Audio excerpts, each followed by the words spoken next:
Welcome to our podcast, Doing It Right. This podcast reveals authentic stories from successful leaders doing it right. It's about their journey to become a leader, their choices, motivations, and lessons. In essence, how they built successful personal brands. Your host is Valerie Sokolosky, author of 8 leadership books and nationally known as an authority on executive presence and personal branding. Let's get started. Here's Valerie. Well, hi, and welcome back to our podcast, Doing It Right. I have a very impactful little video clip I want you to see about helping hands for single moms. Let's watch. Nationally, 35% of all single mom families are in poverty. And that becomes a real issue for how are these families going to be taken care of? What about their future? What about the kids? And we're strategic. Helping Hands for Single Mom CEO Chris Coffman spent years as a pastor until he saw he was needed elsewhere. What could we do to help single moms? How can they get out of poverty? For those who are in that economic class, how do we get them out of poverty? And the answer was they're going to have to get a college education. And so I began Helping Hands for Single Moms, and it just took off. The organization has been in Arizona for 16 years, but recently expanded to Dallas. And Morgan Smith, who's going through the program, says it's a game changer. So, I'm originally from Dallas, born and raised. My son, he's 5. He just turned 5 in July.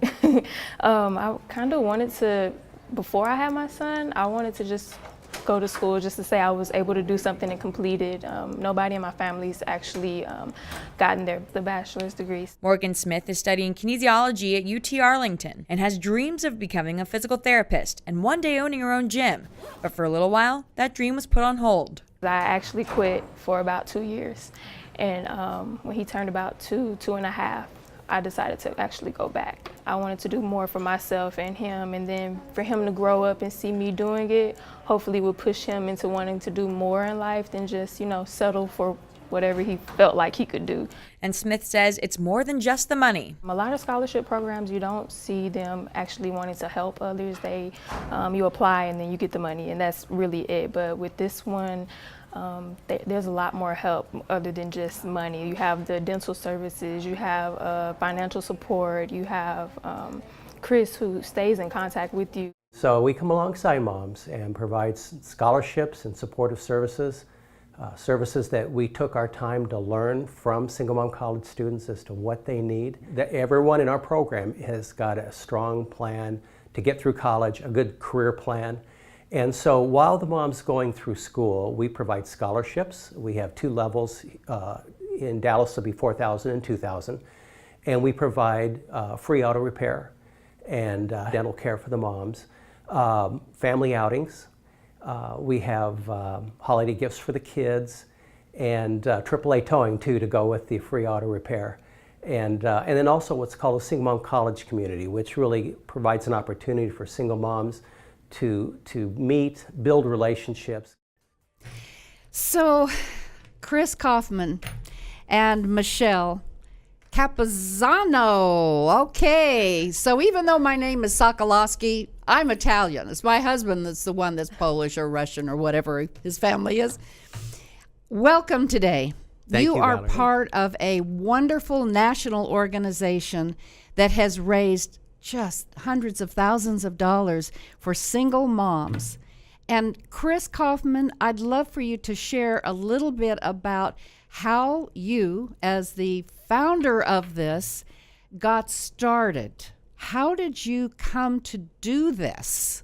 Well, I'll tell you, Valerie, it was the most unexpected way. I had been a minister for 20 years, and I was very happy doing that. I thought I would retire as a pastor, and I did not know what God had in mind for me. I was a part of a local ministerial alliance, and we wanted to get more involved in the community, but we didn't know where to start. So every pastor was assigned a certain section of the city to drive. And this is Phoenix, This is Arizona. in Phoenix, Arizona, back in 2001. I had no idea one summer morning when I took off to go drive my area and pray and ask God to show me the needs in the community. I didn't have any idea what was about to happen on that very day that would turn the direction of my life. I hadn't gone a couple of miles, and I saw a little boy. He was about 4 years old, and he was walking along on a sidewalk with no adult in sight. So immediately the alarms go off in my head. You can't be out there on a busy street as a young kid without an adult. So I pull alongside, And I roll down the window and I tell him, you go down to the corner, I'm going to meet you there, and we're going to walk you to your house. And he could have panicked, right? Yeah, that's true. He could have panicked. And he went down there and waited. A lady had pulled in about the same time, so both of us went down there and stopped, and we said, well, we need to get you home. And he knew where he lived, and he walked us back into the neighborhood to an old dilapidated house. We knocked on the door. A little girl about 9 years old answered, and her eyes just got giant. I bet. And I said, is this your brother? And she nodded, and I said, are you supposed to be watching him? Because she was shocked. Yeah. I said, well, I need to talk to your mom or dad. And she said, well, only my mom lives here, and she's asleep. Now, as a minister, it's not all that often over the years that I felt like I got a direct communication from God, unmistakable. Really? I was walking back to my truck, and all of a sudden, it's like, God wants me to help single moms. It just was one of the most clearest directions I've ever gotten in my life from God. I had no idea the journey would take me on, because then I went and I started thinking about what can we do to help single moms. And the answer was help them get an education. That's the key. I began to ask around Phoenix, is anybody doing this? And everybody's going, no, it's a great idea. You ought to do it. You ought to do it. So we started Phoenix in 2002. We just had one mom. And over the next few years, we just learned, what do you need to go to college? And we had after 3 years, we had maybe 7 or 8 moms. Since that time, we've given out over $5 million in scholarships and services in the Phoenix area. And so how did I get into this? I wasn't raised by a single mom. I didn't really know one.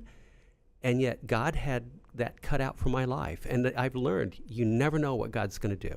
Oh my goodness, that's amazing that it was obviously so impactful for you, but the impact you've had for single moms. You know, Chris, what's interesting to me is that there are so many nonprofits and so many great things out there, and yet you're saying, no, there wasn't something like this, which just shows there's still needs that we don't know. So congratulations for all the work you're doing, and now you're taking it, of course, national. Yes, we probably get 10 to 15 calls or emails a week, and we'll have a mom, she says, I'm down in Tallahassee, can you help me? Or I'm in Las Vegas, can you help me? Constantly, they find our website but I have to say, I'm sorry, we're only in Phoenix. And now we're only in Phoenix and Dallas. But in 2015, we launched Helping Hands for Single Moms USA for the sole purpose of launching new sites. Our goal is to go across the country. Sure. Because what we find in most cities is there's nothing like our program that's helping a very strategic group of people. And we have with us today one of those special moms that you helped. So, Michelle, welcome to the show. Thank you. I would love for you, from your perspective, tell us, well, what does that look like? So you were a single mom and you had a need. So what did they do for you? I don't even remember how I found Helping Hands for Single Moms, but I was transferring to a university. I was a young mom, very lost, very broken, limited guidance, and I had a special needs child.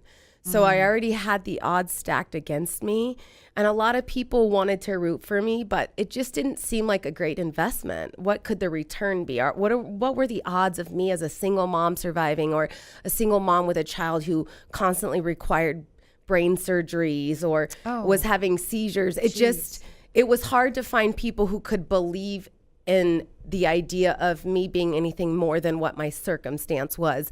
And I remember meeting Chris. It was really small at the time. There wasn't tons of parents or single moms in the program. And I remember just meeting Chris and him believing in me. And it was like, well, maybe there is something within me that despite all these things around me, I could still accomplish things no one thinks are possible and prove to other women it could be done. And then they came in and gave me all these supports that gave me the strength and the endurance that helped me build and develop the strength and endurance to get through college, to get through medical crisis, to have that passion and desire to empower other women to do the same. Oh, Michelle. So it's been amazing. Congratulations. Amazing. And you're sitting here today now tell us about the outcome, the degree, or what you're doing.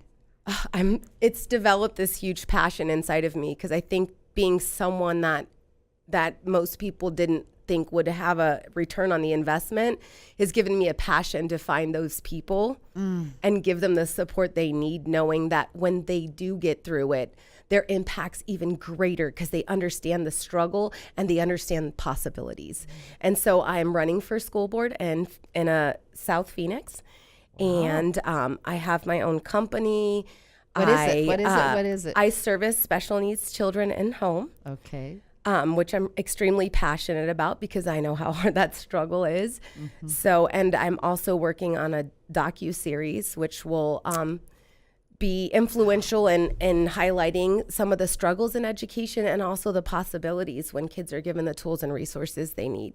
So, Michelle, it's hard for me to believe that you said early on there were people who wanted to support me, but they didn't see the return on investment. How sad is that?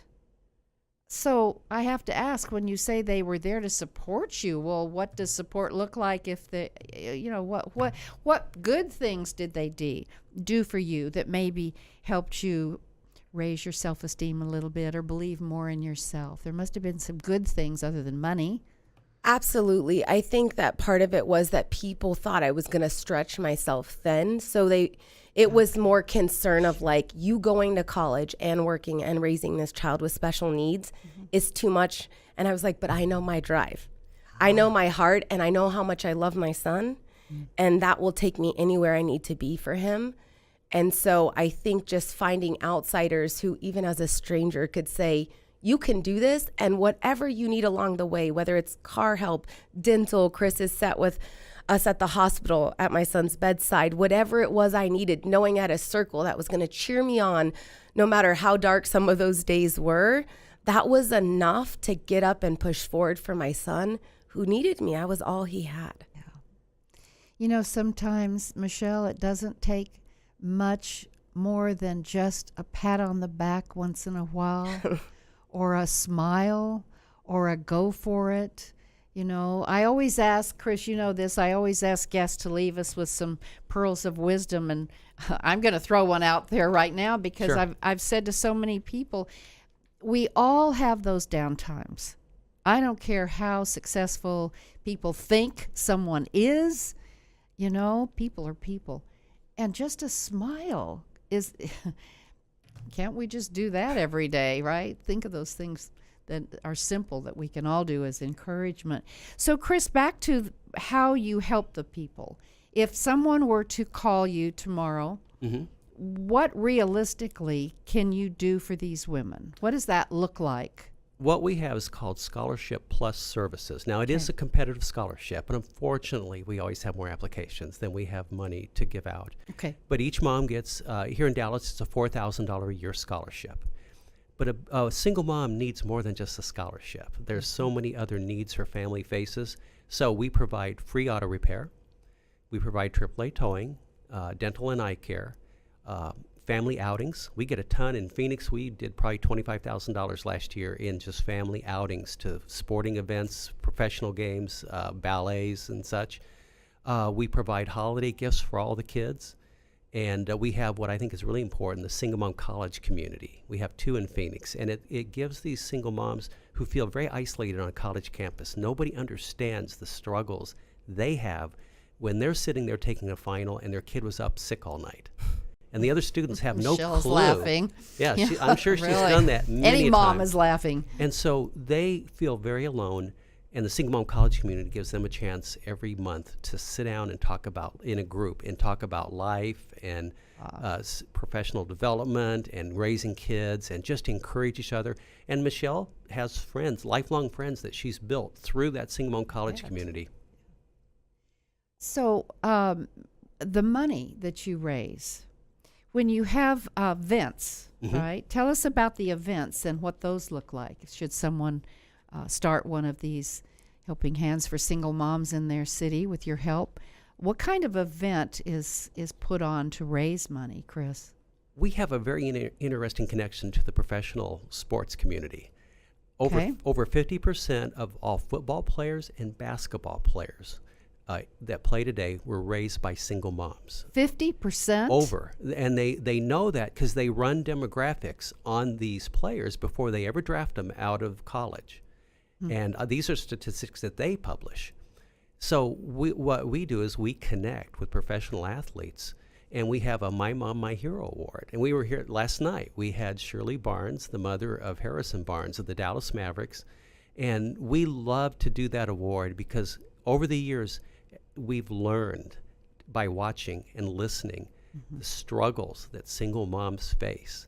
And so when we honored Shirley last night, we knew the journey for her with Harrison had not been easy.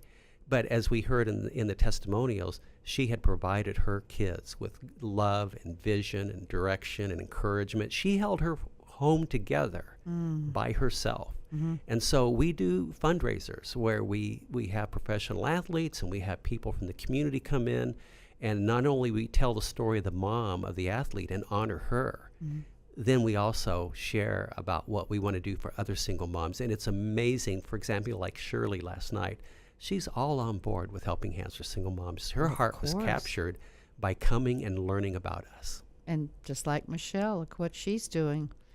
And, you know, as an event, who wouldn't want to come and support the organization and see someone up there that's famous and meet the mom and hear a little bit about it?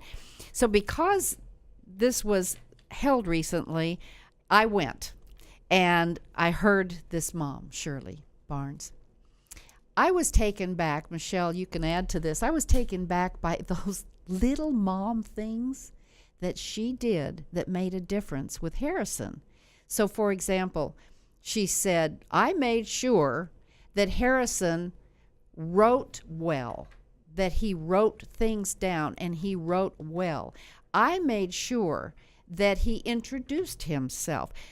I made sure that he appreciated people, that he looked people in the eye when he talked to them. Now, Michelle, just add on to that. I was taken back by the little things that are just doing it right as a mom, as you're raising a child. And he was articulate. He was a great presenter. He didn't need to have presentation skills at all. And it started in the home. So what can you add to that you think is important for any mom as they're raising kids in a pretty interesting time? I think sometimes being a mom can be overwhelming. There's so many moving pieces. And when you're also playing the role as father, it's definitely overwhelming. But I think just those little things that prepare them to be great human beings, to be authentic to who they are, to be kind, to be genuine and sincere. And it's little things. And if you focus on those little things that are easy to instill in your children, instead of the bigger picture, they ultimately get to the bigger picture.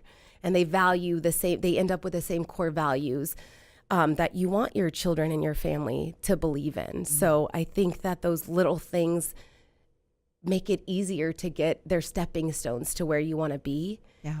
And sometimes you have to task analyze and be like, what can I accomplish and what does that look like? You know what? I can make a kind child or someone who cares about other human beings. Yes.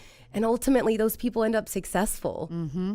Yes. And what's interesting, Michelle, about that is in the training and development part of my work, I find that those leaders who are high in empathy are as you say, the ones that are most successful. And where do they learn empathy? Hopefully at home. You know, I remember when I was raising my 3 children, and I had 2 boys and a girl, and they were very close. I had 2 boys that were 2 years apart, and then a little girl 18 months later. By surprise, thank goodness. And I was always talking about some of these things, and one of them was manners and eating nicely at the table. Back then, you did eat at the table, by the way. And my son came up when he was about 15, and he said, "Oh, Mom, why do I have to do this at home? I know what to do." And I said, because if you don't practice it at home, it won't become a habit, and then it won't be authentic, and you won't do it right. So let's do it right. Chris, back to you for a moment. Yes. I'd love to hear more about just you as a person. How did you get into the ministry? Well, I was raised in a Christian home. My dad wasn't. He was later in life, but my mom raised us in church and with the Word of God and prayer. And though I strayed from that for a few years, later on, I just loved to read the Word of God. And when I was in my 20s, I decided I wanted to become a pastor, and so I went to school for that. That's a calling, right? It was a calling, yes. Yep. Mm-hmm. Which, it's interesting because today is a calling too. Sure. People say, oh, well, you left the ministry. And I say, no. Single moms going to college need God's love too. It's just different than what I used to do. But yeah, I've always felt like I'm still serving God. And that's very important to me.